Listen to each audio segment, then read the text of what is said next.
tá pandémia samotná bola napríklad o snahu o depopuláciu?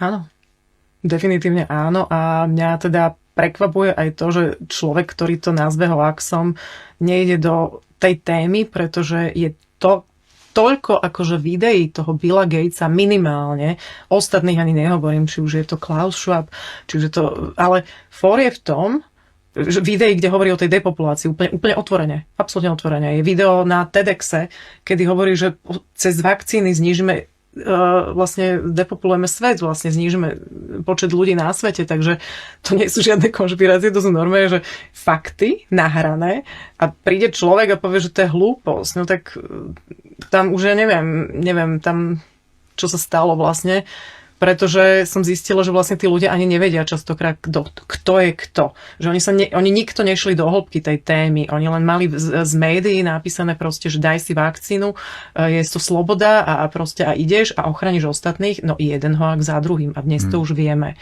Ale ešte stále sa to pokračuje vlastne, čo je vlastne pre mňa extrém, pretože sa ničia životy, ničí sa zdravie, tých štúdií je strašne veľa. Mňa v podstate vyplo z tých médií doslovne kvôli tomu, že som sa nechcela dať očkovať a ani ma nezobrali na projekty kvôli tomu, kde všetci ostatní ostali chorí očkovaní. Tak to už je také vtipné. Ale teda včera som zrovna videla, nedá mi to, ak teda máte záujem, ale existuje teda Pfizer Papers, vlastne dokumenty oficiálne Pfizeru, čo je 450 000 stránok, ktoré mali byť vlastne zapečatené asi na skoro 75 rokov. Lebo a čo obsahujú tie stránky? Všetky informácie o týchto vakcínach, úplne, že všetky nežiaduce účinky, ktorých je asi 42 000 oficiálne nahlásených.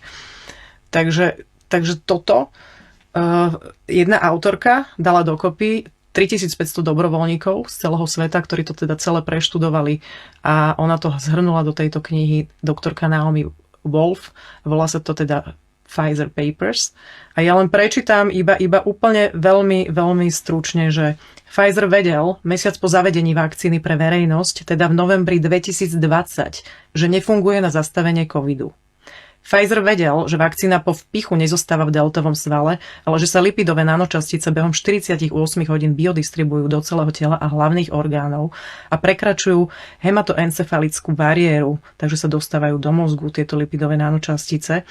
A Pfizer vedel, že sa dostávajú aj do plodu, aj do mlieka dojčacích matiek a Pfizer vedel, že zabíja deti. Celé vám to akože povie v tom príspevku tá Noemi vlastne postupne aj že ako to bolo v podstate. A dokonca sa vie o nanočasticách lipidových od roku 2017, že poškodzujú ľudskú plodnosť. Teda to bolo vlastne zamerané na to, aby vlastne sa znížila tá reprodukcia. Sme pri tej depopulácii. Ktorá vlastne dnes už sú fakty, že je absolútne znížená pôrodnosť. O 13 a tieto dokumenty momentálne sú zverejnené? Sú zverejnené, ale nikto sa k ním nevie poriadne, teda dá sa k nim dostať, ale 450 000 urobili z toho skrátku vlastne do tejto knihy, dá sa povedať. A zoberme si, že iba od novembra 2020 do februára 2021 bolo nahlásených 42 000 nežiadúcich príhod. 42 000. To je proste, že kombinácia všetkých vakcín, ktoré kedy boli, tak sa sťahovali po 10 nejakých akože nežiaducich účinkov, už sa začali proste riešiť. Tak toto je absolútny extrém. A čo je teda zaujímavé, ešte poslednú vec, že tie nežiaduce príhody sú dokonca lokalizované a zistilo sa, že najväčší počet závažných nežiaducich príhod bolo v krajinách s najväčším vplyvom v západnej demokracii. Konkrétne Nemecko, presne takto, ako to hovorím. Nemecko, Francúzsko, Veľká Británia, Taliansko, Španielsko a Grécko. Zbytok sveta, teda asi 52 krajín, hlásilo dokopy 7 000 nežiaducich účinkov. Teda. Takže tu máme...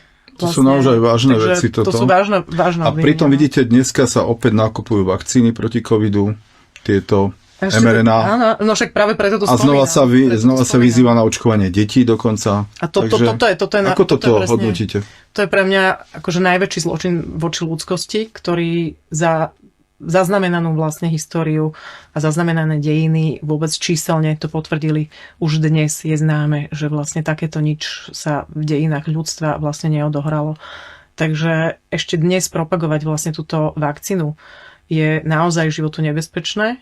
a že tu demonizujú vlastne človeka, ktorý vám chce povedať, že to tak nie je, ako je napríklad pán Kotlár, z neho urobia vlastne blázna, namiesto toho, aby sa zamysleli nad tým, že ubližujú v prvom rade sebe, ubližujú svojim deťom a ubližujú všetkým ostatným, lebo ešte aj ten shedding je vlastne potvrdený, že existuje, že v podstate dá sa to aj tou kožou, aj tým stykom a proste, že sa tieto lipidové nánošací sa dajú sa vlastne nejakým spôsobom prenášať, takže je to veľmi nebezpečné a iba preto to spomínam, už ani sa k tomu nechcem vrácať. Ak chcete zachrániť svoje deti, ak chcete žiť, tak si nedávajte túto vlastne šmákocinku nejakú namiešanú proste a má aj zvýšené, že tie DNA strašne veľa je toho vlastne. Ja som preplnená týmito informáciami, pretože ja si to idem od 2021 na každodennej úrovni, dá sa povedať.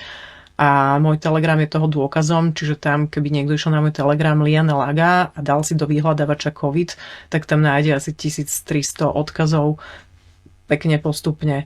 Všetko je k dispozícii, iba ľuďom sa nechce ísť do hĺbky.